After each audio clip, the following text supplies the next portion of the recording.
12 से 14 सीटों पर गड़बड़ी, 3 जिलों में ईवीएम गड़बड़। कांग्रेस बोली हरियाणा के नतीजे स्वीकार नहीं। हरियाणा विधानसभा चुनाव 2024 के नतीजे लगभग क्लियर हो चुके हैं। बीजेपी प्रदेश में लगातार तीसरी बार सरकार बनाने की तैयारी में है, जबकि कांग्रेस ने 35 सीटें जीती है। इस बीच कांग्रेस ने नतीजों पर सवाल उठाए हैं। हरियाणा विधानसभा चुनाव 2024 के नतीजे अब लगभग साफ हो चुके हैं। हालांकि अंतिम परिणाम चुनाव आयोग रात में 12 बजे जारी करेगा। इस बीच हरियाणा में बीजेपी लगातार तीसरी बार सरकार बनाती दिख रही है। पार्टी को अब तक के रुझानों में 90 में से 40 सीटें जीत चुकी है। वहीं 8 सीटों पर आगे चल रही है, जबकि कांग्रेस 31 सीटें जीत चुकी है और 6 सीटों पर आगे चल रही है। इस बीच कांग्रेस ने हार स्वीकार करने से इनकार कर दिया है।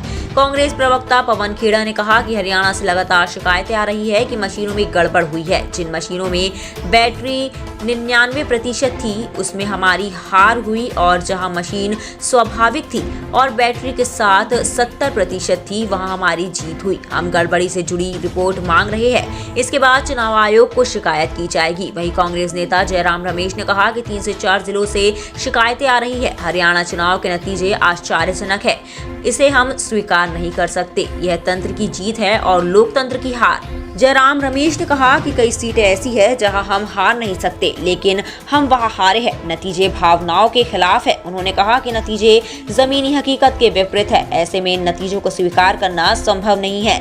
जयराम ने कहा कि यह लोगों की इच्छा और प्रतिक्रियाओं के खिलाफ जीत है। रमेश ने कहा कि हम चुनाव आयोग के पास जाएंगे और ईवीएम की कार्यप्रणाली को लेकर अपनी शिकायत चुनाव आयोग को सौंपेंगे।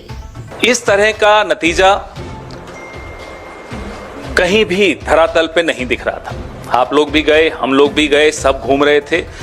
कोई ये नहीं मान सकता कि हरियाणा में इस तरह का अप्रत्याशित नतीजा आएगा।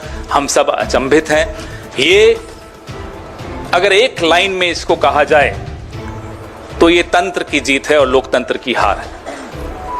हम इसे स्वीकार नहीं कर सकते।